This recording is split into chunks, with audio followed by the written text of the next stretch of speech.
eu não vou aqui, como em outros jogos, narrar gol por gol, porque senão Acaba o vídeo. programa só acaba a semana que vem. E o Botafogo foi para esse jogo correndo risco, segundo os jornais, contra o Vasco. Rapaziada, foi um vareio.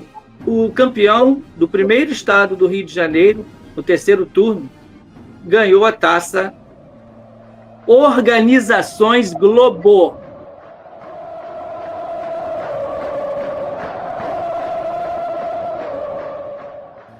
Salve, galera! E aí, estamos de volta, sejam bem-vindos, sejam bem-vindas, seja bem-vindo aí, Botafogo História, ontem, hoje, para sempre! Como prometido, estamos de volta para mais um episódio. Hoje nós vamos falar, quer dizer, eu, Edu Santos, meu amigo Marcelão, que está ali. Agora não erro nunca mais, meu irmão. E aqui o Narral, que não tem erro, nunca, enfim. Enfim, vamos para mais um episódio. Hoje a gente vai falar sobre algumas goleadas importantes. A gente decidiu esse tema numa reuniãozinha de pauta na semana passada, mas, porém, antes, além de pedir o seu like, né, que você se inscreva no canal, se você não se inscreveu, que você se inscreva. Bom, enfim, antes disso, toda essa bagaceira, a gente precisa registrar que, como esse vídeo está sendo gravado no dia 12 de agosto, né? 12 de agosto é o aniversário de uma entidade metafísica, estrogonófica e extraordinária, que é o Botafogo de Futebol e Regatas, e é por isso que a gente criou esse canal, exatamente. Cuidado para não queimar a barba, Marcelo. Mas, enfim, e é por causa do Botafogo de Futebol e Regatas que nós criamos esse canal. E, cara, é muito legal, muito maneiro que a gente possa fazer, prestar sempre, né? Toda semana a gente está prestando uma homenagem ao Botafogo, que completa hoje 121 anos. Cara, é muita. Agora, imagina, 121 anos de história, cara, é muita coisa. Imagina. Então, hoje é aniversário do Botafogo de Futebol e Regatas. Eu acho que todos nós, alvinegros, nós temos reverenciar esse clube, que já nos deu também muitas tristezas, né? Mas, enfim, o clube não, né? O clube nunca dá tristeza, mas os resultados, alguns resultados muito ruins, mas a gente está vivendo um momento bem bacana de reestruturação e aniversário do Fogão, né? Bom, a gente vai falar sobre goleadas, foi um papo que a gente teve numa reuniãozinha de pauta, e 3 goleadas assim que têm contextualizações completamente diferentes e tempos muito distintos, né? E essa é bem bacana, esse episódio, porque ele é bem dividido, né? Ele não tem períodos próximos, eles são bastante distantes um dos outros.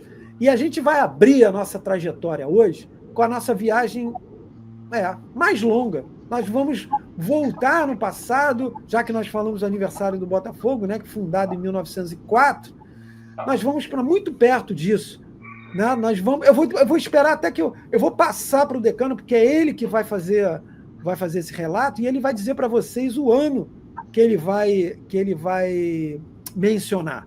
Nessa época, Marcelo era uma criança bastante levada, mas... Então, vamos lá. Voltando no tempo pra caramba. Marcelo, mete bronca aí, é contigo.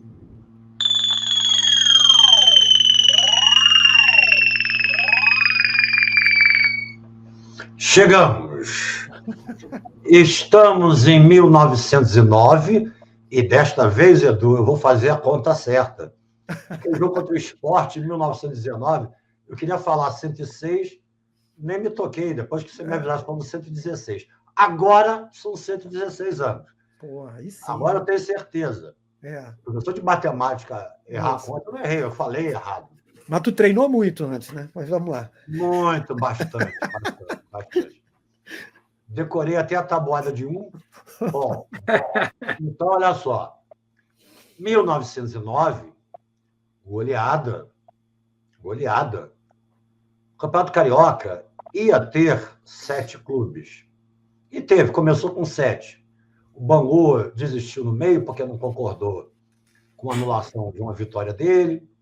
o Mangueira tomou tanta traulitada que acabou desistindo. Nos últimos 4 jogos, perdeu os 4 por WO. E é sobre eles e nós que eu vou falar. A maior goleada em jogos oficiais no Brasil. Eu não vou aqui, como em outros jogos, narrar gol por gol, porque senão Acaba o programa só acaba a semana que vem. Porque foi simplesmente no dia 30 de maio de 1909, Botafogo, 24, Mangueira, um clube preto e vermelho, que nem o Ibis, que nem outros aí, né? Do mesmo nível. Mais ou menos do mesmo patamar, né? Exato, como diria. 24-0 no Mangueira. O Bavão já tinha goleado o Riachuelo antes, nesse jogo, por 6-0. E depois do Mangueira, ainda ganhou do Adoc Lobo, de 13-0. Então tinha esses times. América, Bangu que saiu, Botafogo, Fluminense, o Mangueira que saiu tonto, Adoc Lobo e Riachuelo estavam lá também. Né? Bem, na verdade, o Mangueira jogou com um jogo a menos. Por exemplo, o Botafogo, pelo menos ultimamente, não tem sido problema jogar com um a menos. Né? Jogador, né, Marcelo? Hã? Um jogador. Com um jogador a menos. É que você falou um jogo a menos. Desculpa, um jogador a menos. Caraca. Bom, eu sou disléxico falando. Bom, com jogador a menos, claro. A gente já jogou lá no Sul contra o Internacional com um jogador a menos, desde os 4 minutos, tomamos 2-0 e ainda viramos o jogo. Final da Libertadores, não tem falar, cara. Pô, com um a menos. Então, esse jogo, mesmo com Mangueira, com um a menos, porque não tinha jogador para botar em campo, foi um absurdo. É um absurdo até hoje. Nenhum jogo no Brasil, jogo oficial, teve um placar tão elástico. Tá? Bom, o Botafogo jogou com Coggen, Raul Rodrigues, Dinorá, Candro de Assis, Rolando Delamare, Lulu Rocha, que era o irmão mais velho do Carlito Rocha, e Edgar Pullen, Henrique Teixeira, nosso grande atacante Flávio Ramos, fundador do Botafogo, Jack Monk, Gilbert Jaime e Emanuel Sodré. Esses 24 gols, caraca, divido aí 24 por 80, que o jogo tinha 40 minutos cada tempo, né? Vai simplificando, vai vendo quantos gols por minuto. O Gilbert Jaime fez 9 gols. O Flávio Ramos fez 7. O Jack Monk fez 2, Lulu Rocha fez 2, Raul Rodrigues 1, Henrique Teixeira 1, Emanuel Sodré e Dinorá. Dinorá, sobre o Dinorá, nós vamos fazer um episódio que é o primeiro mártir da história do Botafogo. Esse jogo contra o Mangueira foi em maio, né? Mas no dia 15 de agosto de 1909 aconteceu a tragédia da Piedade, que chama. Bom, foi um entreveiro entre o Dilermando Cândido de Assis, irmão do Dinorá, nosso zagueiro, e o grande escritor Euclides da Cunha, que escreveu Sertões e tal, né? A mulher do Euclides até largou para ficar com o Dilermando, e aí houve uma tragédia. O Euclides da Cunha foi lá na pensão onde eles estavam, tentou atirou, né, no Dilermando, errou 2 tiros, acertou 1, mas antes o Dinorá se agarrou com ele e tomou tiros nas costas. Uns dizem que foram 3, outros dizem que foram 4. E um ficou na coluna. Mesmo com essa bala na coluna, o Dinorá ainda voltou a jogar em 1909 e foi campeão em 1910, ganhando no jogo decisivo do Fluminense outra goleada, já que a gente está falando de goleada, 6-1. Chegou a jogar 3 partidas em 1911 só, porque foi perdendo os movimentos, mas isso é uma outra história que nós vamos contar detalhadamente. O que interessa foi que nosso adversário, diga-se de passagem, rubro-negro, tomou um 24-0 inacreditável. Inacreditável. E essa foi, repito, a maior goleada do futebol brasileiro em competições oficiais. Gilbertheim fez 9 gols. Quem chegou mais perto, depois de muito tempo, foi o Pelé, que fez 8 gols contra o Botafogo de São Paulo no Campeonato Paulista. Depois, Dadá Peito de Aço, 76, fez 10 gols contra o Santa Amaro no 15-0. Mas eu não podia me furtar a falar sobre essa goleada, que foi a maior de todas. Valeu! Ai, 24-0, né, cara? Imagina o sujeito que está assistindo a isso gritar gol, né? Fazer 24 vezes, pô, certamente volta para casa sem voz, né? Não tem como. Acho que já perdeu a voz no 15º, 14º, já foi pro saco. Cara, 24-0, a gente sempre fala sobre pioneirismos, né? E sobre ineditismos, alguma coisa do gênero. E é mais uma, né, para conta do Botafogo de Futebol e Regatas. 24-0 no nosso bravo Mangueira.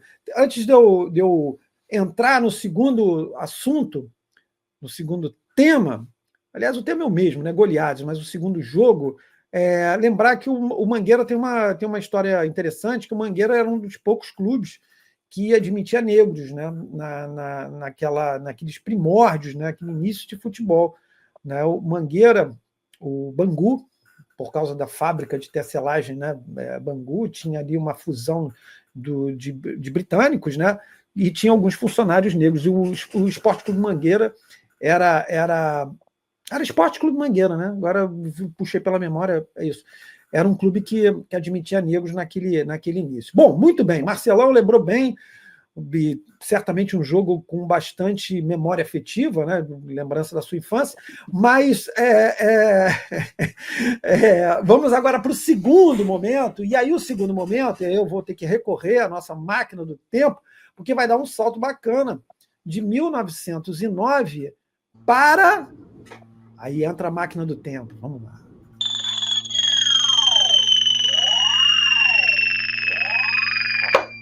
Uau! 1942.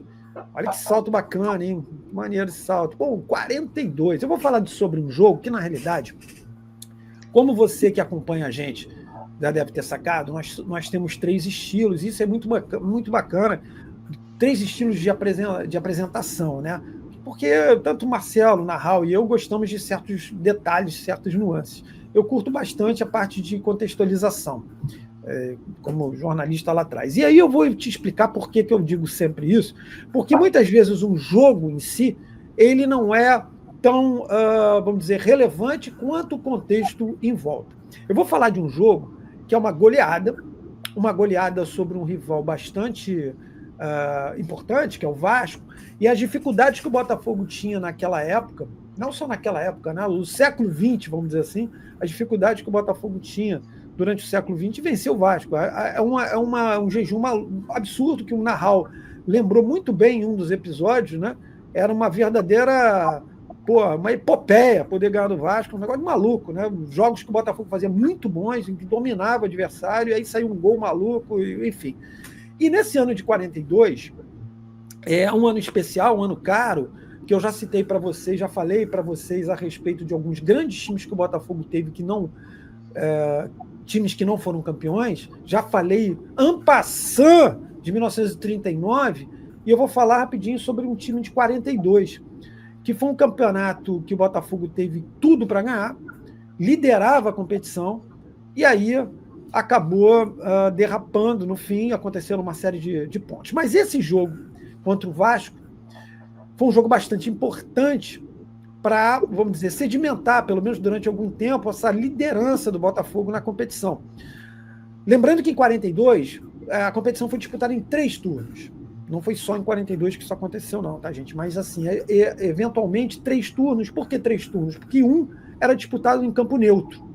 O primeiro turno dessa competição foi totalmente disputada em campo neutro. Ou seja, quando tinha um Fla-Flu, se jogava ou em General Severiano, ou se jogava em São Januário, né? E a partir do segundo turno, aí um dos dois times era mandante, no terceiro time seria o outro, enfim. E o Botafogo, nós estamos falando de um jogo já do segundo turno. Esse jogo aconteceu no dia 9 de agosto de 42. Só que um pouquinho antes, no dia 19 de julho, o Botafogo fez um jogo contra o Fluminense, que era o líder da competição. Lembrando que Fluminense era esse? Era o atual, na época, bicampeão estadual. O Fluminense tinha sido campeão, tricampeão, né? 36, 37, 38. O Flamengo ganhou em 39. E o Fluminense voltou a ganhar 40, 41 e brigava pelo tri. E era o líder. O Botafogo em segundo, o Flamengo em terceiro. Guarde essa mensagem, hein? Terceiro. Não era primeiro, era terceiro. Enfim, o Vasco estava mal na competição, mas teve esse jogo entre Botafogo e Fluminense, que é um jogo líder e vice-líder, e o Botafogo vence o Fluminense, para rimar, por 2-1 de virada. Esse jogo foi um jogo bastante polêmico. O pessoal do Fluminense reclamou bastante do primeiro gol. Teria sido impedimento e tal. O Fluminense faz 1-0 no primeiro tempo. O Botafogo empata no 12 minutos do segundo tempo. Esse gol foi bastante reclamado. O Botafogo depois virou. E aí, enfim, foi uma bulha danada. Porque o Fluminense perde a liderança e o Botafogo assume a ponta isolada. Muito bem. A partir daí, o Botafogo começa a liderar a competição. E nós chegamos até o dia 9 de agosto contra o Vasco. Esse jogo foi em General Severiano. Galera, eu sempre falo para vocês a respeito da chamada Fla-Press, né? A Fla-Press, ela não começou semana passada. Ela vem lá dos primórdios, fundamentalmente na fusão, né? Pois é, na fusão, na virada do futebol amador para o futebol profissional. E a gente vai falar bastante sobre isso, inclusive com episódios, porque merece, enfim. E a Fla-Press já voava abaixo nessa época com outra expressão. Por que eu estou falando de Fla-Press em específico?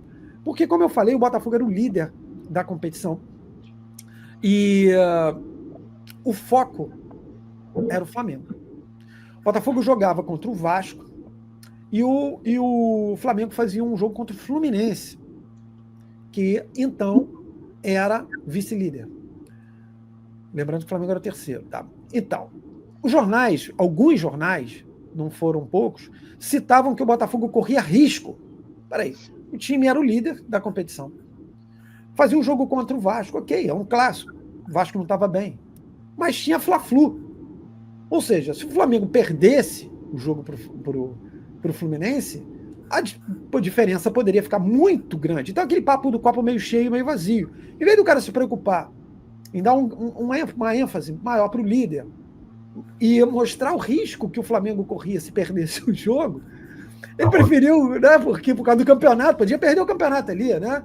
Ele preferiu trabalhar o risco que o Botafogo podia perder, estava correndo de perder a liderança. Muito bem. Então eu fiz essa janelinha e o Botafogo foi para esse jogo correndo risco, segundo os jornais, contra o Vasco.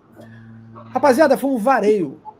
E esse vareio, ele foi tão decepcionante por uma parte da mídia que em alguns relatos, que é legal sempre a gente frisar isso, muitos jornais não circulavam em segundas-feiras. Os jornais que circulavam aos domingos, normalmente não circulavam às segundas. E os jornais que circulavam às segundas, normalmente não circulavam aos domingos, né? Pois é. Então, por exemplo, o JS, que não circulava às segundas, ele na terça-feira fazia uma espécie de pacotão do que tinha acontecido, quer dizer, não estava tão efervescente o negócio. Era uma espécie de um requentado. Mas os jornais que circulavam segunda-feira estavam com o jogo na veia. E aí o que acontece? Os relatos eram muito engraçados, dizendo que o jogo foi decepcionante. Eu li isso em pelo menos 3. Mas decepcionante, cara. O líder mete 5 no Vasco, que é um time super tradicional. Mas foi decepcionante porque o jogo foi ruim. Meu amigo, o time da líder, cara. O que é isso? Dá um vareio de bola e o jogo é decepcionante para quem? Para o jornal, evidentemente, né? E para o torcedor vascaíno e para o torcedor aquele clube que fica ali, mais ou menos, ali no esquema. Mas muito bem, o Botafogo dá um vareio, joga fácil, fluido. Nesse dia não teve negócio de tabu.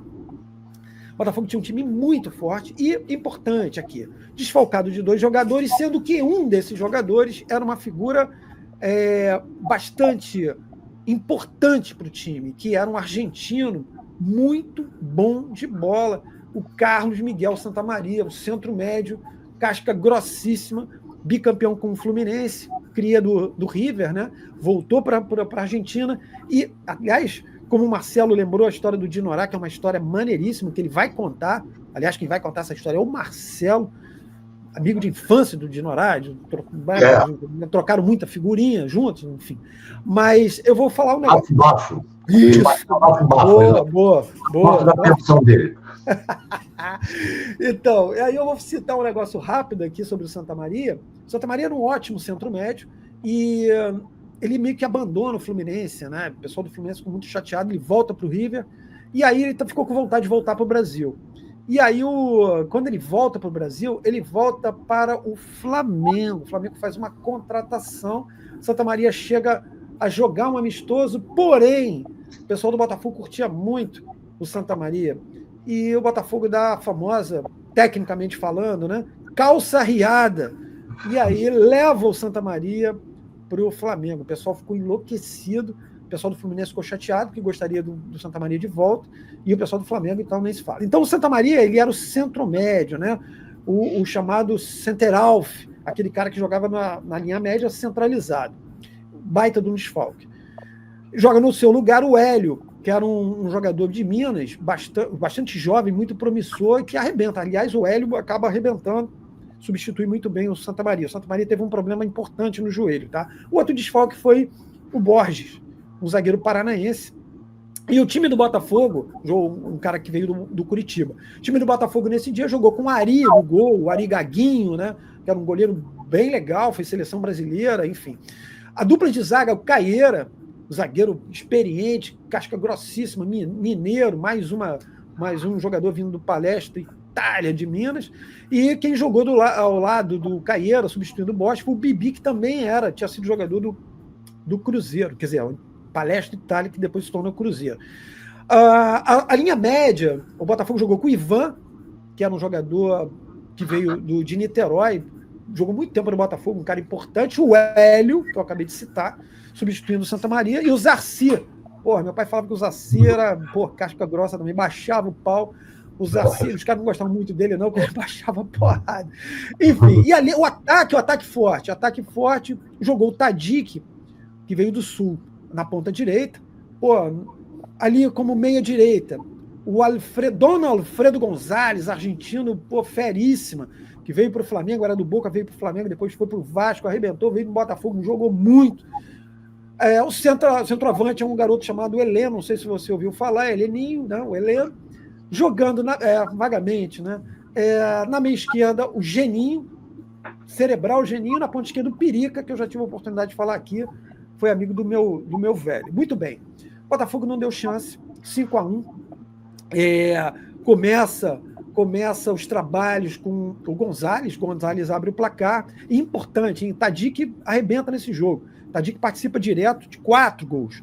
Ele faz 1, dá assistência direta para 2 e inicia a jogada de 1 dos gols. Então, o Gonzalez abre o caminho. Tadic faz 2-0, tudo no primeiro tempo, tá? Ainda no primeiro tempo, o Heleno amplia para 3, o Massinha diminui, e no segundo tempo, o Botafogo... Aí o segundo tempo é vareio mesmo no geral. Os jornais dizem que foi um sapeca iaiá dos mais... O Geninho faz o 4 e o Gonzalez faz o segundo dele, faz o 5º gol. Nesse gol do Gonzalez, inclusive, existe uma troca de passes de cabeça, né? Tadic, Geninho e Heleno. E o Gonzalez fecha, deve ter sido um gol bem legal. Bom, enfim, Botafogo ganha por 5-1 e aí entra a história, ganha por 5-1 do Vasco.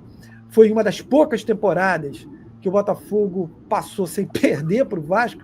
No primeiro turno houve um empate, o Botafogo vence o Vasco no segundo turno por 5-1 e vai liderando a competição. Esse jogo era o último jogo do segundo turno, tá? Abrimos o terceiro turno com o Botafogo seguindo na liderança. E aí, cara, acontece o seguinte, existe um jogo na segunda rodada do terceiro turno contra o Flamengo. a imprensa empolvorosa, porque o Flamengo passou a ser o vice-líder e buscava essa liderança. Bom, o Flamengo vence esse jogo, empata com o Botafogo, e os dois ficam ali cabeça a cabeça. Na sequência, o Botafogo vence 2 jogos, terceira e quarta rodada, e aí vem na quinta rodada, vem um jogo contra o Fluminense. E o Botafogo empata com o Fluminense, até que vem um jogo contra o São Cristóvão. Aí que esse jogo é que complica as coisas. Botafogo e Flamengo empatados em pontos.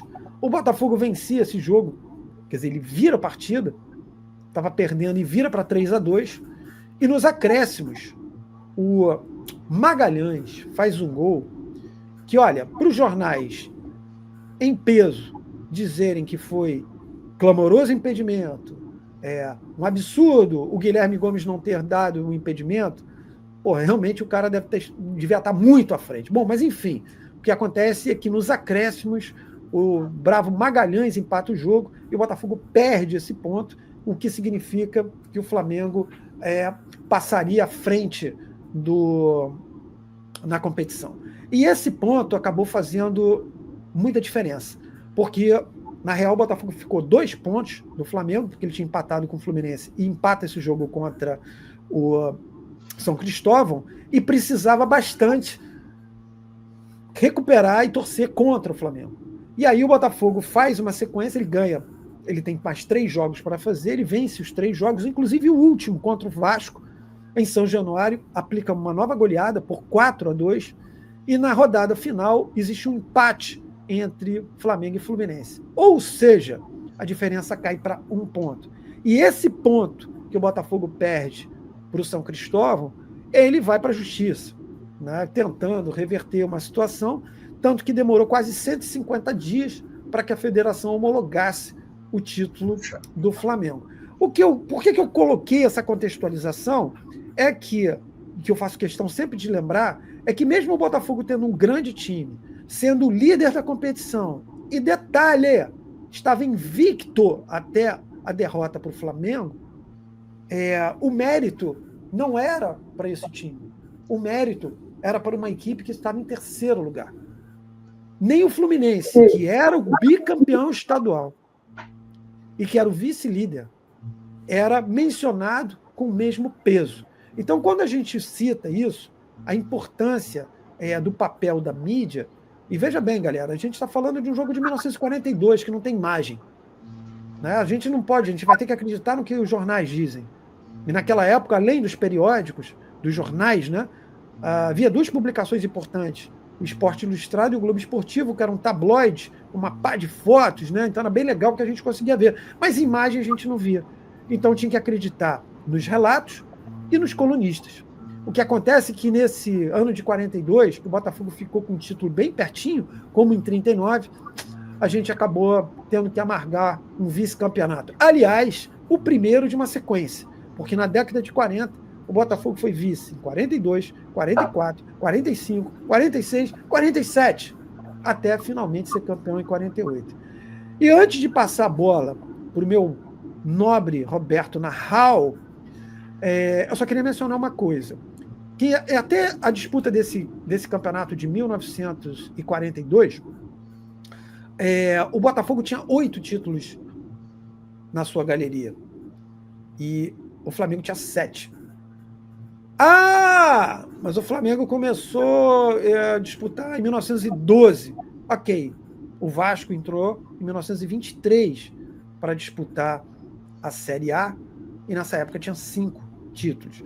Por que eu expliquei isso? Lembrando, hein? O Fluminense tinha 14, cara. Porque o Fluminense, desde o início, montava times fortes. Aliás, o campeonato de 1906 é bem legal você olhar as fotos no confronto entre Fluminense e Botafogo. O time do Fluminense, uns caras, uns rapazes, uns caras já formados. E o time do Botafogo, um monte de garotinho, né? Porque foi um clube fundado em 1904, os moleques tudo de 16, 17 anos. O que não invalida, porque em 1907 o Botafogo é campeão junto com o Fluminense. Mas o que eu quero dizer é que não havia razão, uma explicação técnica, para que um clube em específico já tivesse um privilégio, já que ele tinha muito menos títulos do que o Fluminense, por exemplo, e menos títulos do que o Botafogo. Galera, eu vou passar agora e vou pedir a máquina do tempo para que entre em ação, e nós vamos passar para Roberto Narral. Entra, criança! Olha lá, já está cheio de mumunhas aqui.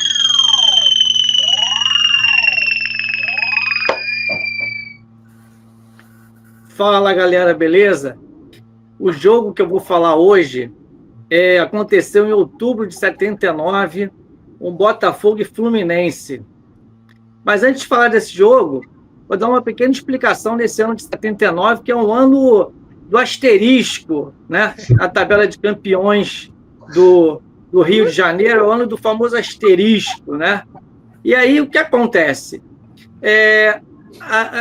A Guanabara, né? O antigo estado da Guanabara, que tinha apenas a cidade do Rio de Janeiro, e o antigo estado do Rio de Janeiro, cuja capital era Niterói, eles acabaram se fundindo em 15 de março de 75. Foi promulgado em 74, mas aconteceu em 15 de março de 75. Só que as federações, elas só se fundiram em 78. Três anos depois que aconteceu a fusão da Federação Fluminense com a Federação Carioca. Mas por que eu estou falando isso?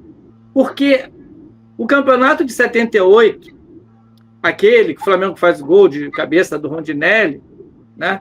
Aquele campeonato, na verdade, ele era a fase classificatória para o campeonato, para o primeiro campeonato estadual que aconteceria no início de 79, também com clubes classificados do Campeonato Fluminense. Isso baseado na Resolução 4/78 do CND. Então já estava tudo planejado, haveria um campeonato que seria a fase final. Aquele lá de 78 era apenas a primeira fase. Só que, já com tabela, os times preparados, o campeonato começando no dia 4 de fevereiro de 79, a fase final, né, do campeonato de 78. Dias antes, em 25 de janeiro, mudaram tudo. Decretaram que aqueles campeonatos seriam os últimos estaduais, tanto da Guanabara quanto do antigo estado do Rio, e que esse campeonato que se iniciaria seria um campeonato especial. Inventaram o nome porque não tinha como... Botaram lá campeonato especial. Perfeito. Não era campeonato carioca, não era campeonato fluminense, era campeonato especial. E esse campeonato especial, o Flamengo venceu os 2 turnos e se sagrou campeão do campeonato especial, que não era nem campeonato carioca, né? E nem fluminense. Bom, a mídia, né? Como nós já sabemos, a Flapress estampou em todos os cantos Flamengo bicampeão, né? Bom, acabado esse campeonato, né, que seria a fase final de 7 de 8, que acabou não acontecendo, aí sim, início de maio, se inicia o primeiro campeonato estadual, né, promovido pela FERJ. O primeiro campeonato estadual promovido pela FERJ. Primeiro turno com 18 clubes, um segundo turno com 10 clubes e um terceiro turno com 8 clubes. E esse jogo que eu vou falar agora é desse terceiro turno. É interessante que no primeiro turno, que é a Taça Guanabara, o Flamengo foi campeão. No segundo turno, o Flamengo também foi campeão. E aí ele foi com 1 ponto de bonificação de cada turno para o terceiro turno. Ele começou o terceiro turno já com 2 pontos de bonificação. E o mais interessante é que esse terceiro turno é que ia decretar o campeão. Quem somasse mais pontos nesse terceiro turno seria o campeão estadual do Rio de Janeiro, o primeiro campeão estadual. E o Flamengo iniciou com esses 2 pontos de bonificação. Se 3 ou mais equipes terminassem empatados, seria pelo critério de maior número de soma de pontos no campeonato para decidir. e o Flamengo tinha mais pontos, e caso tivesse acontecido isso, o Flamengo teria sido campeão. Mas se apenas 2 clubes ficassem empatados, haveria jogo extra, com prorrogação e até pênalti, se necessário. Por que eu estou falando isso? Porque esse jogo que eu vou falar, essa goleada aqui do Botafogo contra o Fluminense, colocou o Botafogo no páreo e por pouco não aconteceu esse jogo extra, essa final desse campeonato de 79, nesse terceiro turno. Olha que coisa interessante. Estávamos falando aqui, o Eduardo falou, né, da mídia já em 42.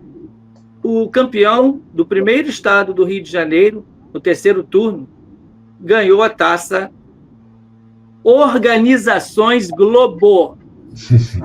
Essa... Peraí. Eu tenho que falar um negócio. Desculpa, eu vou ter que me intrometer, porque para avisar a galera aqui, avisar a rapaziada. Antes da gente começar, o Nahal falou pra gente, olha, eu tô aqui me segurando, porque nem Marcelo nem eu sabíamos esse nome. Aí fala o seguinte, ele assim, eu tô me segurando, porque o nome da taça... Aí tanto o Marcelo quanto eu, não fala para agora não, fala na hora, porque é legal, a garotada gosta desse negócio de react, essas coisas. Eu juro por Deus que eu não imaginava que fosse isso, juro, cara. Olha, assim, é inacreditável. Também quando eu descobri isso, eu fiquei assim, abismado. A palavra é essa. Não é possível, né? Organizações Globo, a taça do campeão estadual de 79. Isso é demais. Bom, e aí o Botafogo vai ficar no páreo, né? Vamos falar um pouco então desse jogo. O Botafogo precisava vencer. O jogo é da 5ª rodada, ainda teria a 6ª e a 7ª. Na 6ª, o Botafogo pega Goitacás e na 7ª e última o Flamengo. Então, o Botafogo vencendo o Fluminense, ele voltava para o páreo, porque já diziam que o Botafogo estava fora do páreo. O domingo anterior, o Flamengo o Fluminense deu uma sapecada no Flamengo, 3-0, assim, coisa que ninguém esperava, e o Fluminense, né, passou a ser a grande sensação, com chances de conquistar o campeonato. Estava bem embolado, Fluminense, Vasco e Flamengo, e o Botafogo meio de fora.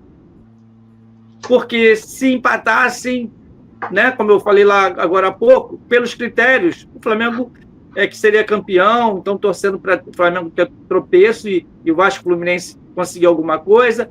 É assim que estava a situação. Mas o Botafogo vai, joga com o Fluminense e dá-lhe uma goleada de 4-0. Quase que sepultando as chances do Fluminense, né? Entrando no páreo, torcendo para, na semana seguinte, o Flamengo venceu o Vasco e venceu. E o Botafogo teria que fazer seu trabalho de casa. Venceu o Goitacás, venceu. Só que, lá na última rodada, né, aquelas coisas de... O Vasco jogou com o Fluminense no sábado e o Botafogo com o Flamengo no domingo. Hoje, a gente até conversou isso aqui em outras situações, né, outros jogos. Hoje não aconteceria mais isso. Todos os jogos seriam ao mesmo tempo, né? O Botafogo precisava de um empate entre Vasco e Fluminense para ele, vencendo o Flamengo, forçar um jogo extra. Acontece que chegou até, né? O Fluminense fez 2-0, o Vasco empatou e acabou virando no segundo tempo. O Vasco venceu no sábado e deu o título para o Flamengo. E o Botafogo acabou jogando um amistoso com o Flamengo no domingo. Mas, após essa contextualização, né, de 7-9, dos campeonatos, vamos falar desse jogo, onde nós temos assim, uma atuação de gala do Mendonça, que fez 3 gols, né? Em jogos oficiais é a segunda vez que ele marca 3 gols. Ele havia marcado em 78 contra o Sergipe, pelo Brasileiro, aqui no Maracanã, 3 gols. E ele marca pela segunda vez 3 gols, jogando demais. Como ele mesmo falou, ele estava jogando mais solto. O técnico Jorge Vieira estava dando liberdade para ele não ficar na marcação ali em cima, e sim só cercar. Apenas cercar e não ficar marcando em cima.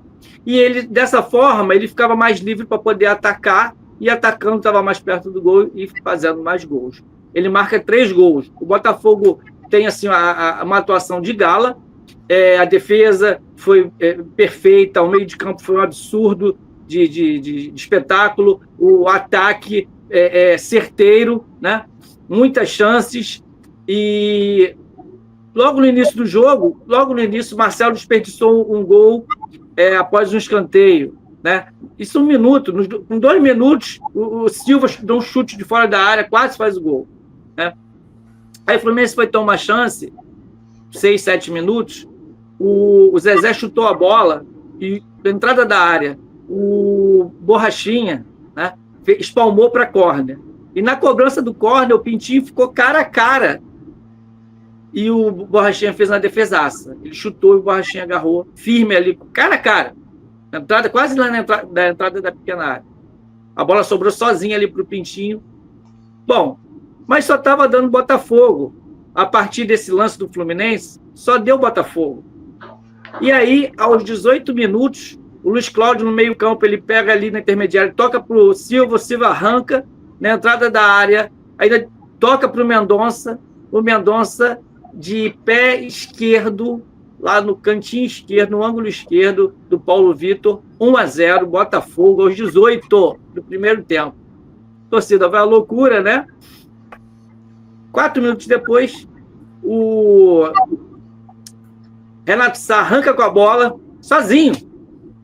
O Fluminense andou tentando fazer lei do impedimento nesse jogo aí, né? Aquela famosa lei do impedimento, e não estava dando certo. O Renato Sá arrancou sozinho, entrada da área, chutou, o Paulo Goulart, goleiro do Fluminense, veio na saída, a bola bateu nele, sobrou para o Ziza. Às vezes encobriu, a bola ia para o gol, mas aí o Edinho do Fluminense meteu a mão na bola, desviou a bola, pênalti que o Mendonça foi cobrar, né?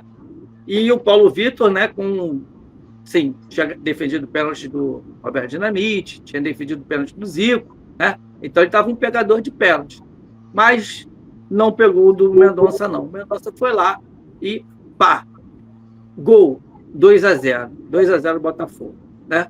E o Botafogo teve várias chances, outras chances foram surgindo, com o Mendonça mesmo, com o Marcelo, com o Silva, e aos 39, o nosso bravo Vanderlei, esse mesmo, Vanderlei Luxemburgo, ele partiu para o ataque, cruzou a bola, o Paulo Goulart se enrolou na bola, a bola rebateu nele, subiu para o Silva, que deu um porradão, peito. 3-0 no primeiro tempo. E o mais engraçado, e vocês vão ver aqui, a torcida do Fluminense indo embora com 39 minutos do primeiro tempo. Não estava acreditando, né? Domingo anterior tinha metido 3-0 no todo poderoso Flamengo. E com 39 minutos já estava tomando 3-0 do Botafogo. Então você teve confusão lá e eles estavam indo embora, muitos indo embora. Bom, veio o segundo tempo, o Fluminense tenta partir para o tudo ou nada, mas assim, bem desordenadamente, né? O Botafogo com chances, o Ziza, logo no início do segundo tempo. O Fluminense também teve uma boa chance, o Borrachinha fez uma defesa assim, espetacular no chute do Kleber, por volta dos 15 minutos, mais ou menos, do segundo tempo, né? E depois só o Botafogo. Várias chances de ataque do Botafogo, contra-ataque do Botafogo, que o Botafogo não conseguiu marcar o gol. Mas o quarto gol surge exatamente aos 34 minutos. Gil passando para o Dé. Eles tinham acabado de entrar na partida, né? Eles, antigamente, em partidas oficiais, só podiam ter 2 substituições. E eles tinham acabado de entrar, o Gil e o Dé, trocaram passes, e o Dé mandou a bola, rolou a bola e o Mendonça foi PI. 4-0. Chutou de direita com perfeição, 4-0, Botafogo. A torcida foi à loucura, né? fez um carnaval nas arquibancadas, jornais fazem citação ao Russão, que estava assim, enlouquecido nas arquibancadas, né? Russão, que era o presidente da torcida organizada do Botafogo, da Folgada, e o Botafogo vence de 4-0. Uma coisa interessante, né, desse pós-jogo no vestiário é que a presença de Carlito Rocha, presença do seu Carlito Rocha, com o terno esverdeado, com a sua bengala, andando devagar, conversando com vários jogadores, com o próprio técnico Jorge Vieira, com o preparador físico, e ele, né, foi passando e conversando. Ele sugeriu para o Mendonça gemada e cálcio. Ele chamou a atenção do Luiz Cláudio, dizendo que ele tinha um corpo bem forte, que não poderia engordar. Ele até falou, olha, você tem 85 quilos, pelo que eu estou vendo aqui, segura para você não engordar. Aí o Luiz Cláudio falou, olha, o senhor quase acertou, eu tenho 83. Aí ele falou, futebol eu entendo. Não. Só lembrando para a galera que não conhece, o Luiz Cláudio era um zagueiro formado na base, muito bom jogador, inclusive. Muito bom jogador. Isso aí. Obrigado, Eduardo. Luiz Cláudio, zagueiro, isso aí da base, né? E interessante, né? Esse ano, o próprio Eduardo já falou, né? É um ano para mim que é um ano de memória afetiva. 77, 78, 79. E nesse ano saíram os futebol cards, uma coleção de cards que era febre assim, para a garotada, né? E nessa partida, basicamente, praticamente todos nessa partida saíram no futebol cards. E nós estamos ilustrando esse jogo com as imagens do futebol cards, para quem é dessa época também relembrar. Maneiro. Bom, voltando ao seu Carlito, ele chamou a atenção do Wesley para tomar bastante vitamina. Ele também falou para o falei do Mendonça, né? Sim. E aí ele falou para o Marcelo. Marcelo tinha que treinar piques de 30 metros, porque ele se cansou durante a partida. Ele falou, eu sei que você se cansou, meu filho, durante a partida, faça treinamentos de piques de 30 metros, e ele também falou isso para o Djalma Cavalcante, que era o nosso preparador físico. E o Jorge Vieira, ele falou, olha, gemada, doce e rapadura não pode faltar, mas também jogadas pelas extremas, como fazia o Garrincha. E quando ele falou como fazia um Garrincha, ele disse, o Garrincha.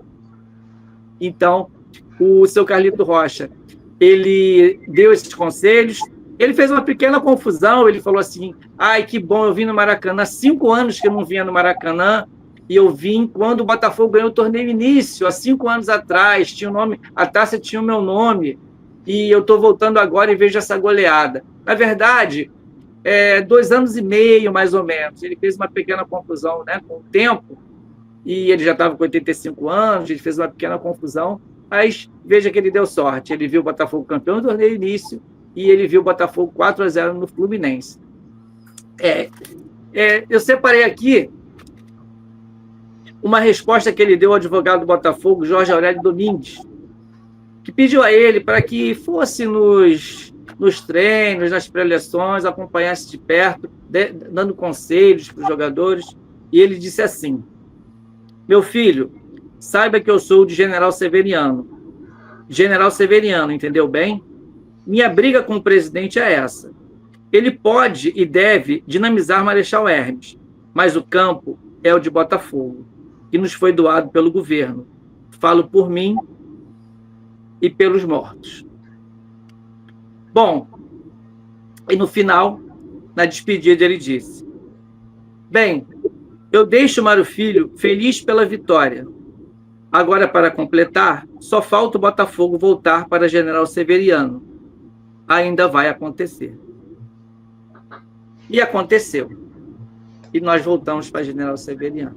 Graças a Deus. Com as bênçãos do seu Carlito Rocha. Do seu Carlito. Pô, que maneiro. Maneiro. E era isso que eu queria passar para vocês, uma partida histórica, uma goleada, né? E as bênçãos e as palavras do seu Carlito, né? Que profetizou, ainda vai acontecer e aconteceu. É isso, gente. Rapaziada, hoje foi legal, hein? Teve muita informação no meio dessa bagaceira toda, muita coisa. Por isso que não é fácil, não é simplesmente contar a história de um jogo. É porque tem muita coisa que vem agarrada, né? Tem muita coisa que vem envolvendo os jogos. Quando se fala que Botafogo é história, não é uma força de expressão. É muita coisa. Marcelo cita um personagem, nossa, pesadíssimo da história, né? O cara fala, no meio do papo ali, ele fala de Euclides da Cunha. Como assim? Euclides da Cunha? Euclides da Cunha, um dos maiores escritores brasileiros, né? Os sertões, né? Enfim, Narral fala de um personagem que é focal no Botafogo, que é o seu Carlito, mas o Carlito é a história do futebol, cara, o futebol carioca, né? O Carlito é um cara que não fala só de Botafogo, né? O Carlito foi árbitro de Copa do Mundo, foi para a Copa do Mundo, enfim, o cara é uma história do futebol. Então, gente, esse é o Botafogo História, ontem, hoje, para sempre. A nossa ideia não é simplesmente contar história de um jogo ou de outro. Contar a história, mas contextualizado. Rapaziada, a gente vai ficando por aqui. Realmente a gente espera que vocês tenham curtido. Nós vamos para a resenha. Tem muita coisa que a gente vai trocar de ideias, porque tem outras informações para passar, senão o vídeo fica ainda maior do que na realidade ele já para a gente poder fazer os cortes. A gente espera vocês na resenha. E lógico, né? Se você ainda não se inscreveu no canal, pô, tá esperando o quê? Safardana! Chega junto para dar aquela moral. E aí já sabe como é que é. Dá o like nos vídeos, compartilha com os amigos. Eu sei que isso já está acontecendo. E antes de eu passar pro Marcelo, eu queria fazer um agradecimento ao Marcos Barros, que é um cara que toda hora aparece lá para fazer um comentário, e o Marcos curtiu bastante um dos cortes e faz uma menção ao livro que a gente cita, né, do Botafogo, a história do Botafogo, do Alceu Mendes de Oliveira Castro. Só um toque que eu vou dar a vocês em nome dos meus amigos aqui. Esse livro está absolutamente fora de questão, ele está fora de catálogo há milênios, porém,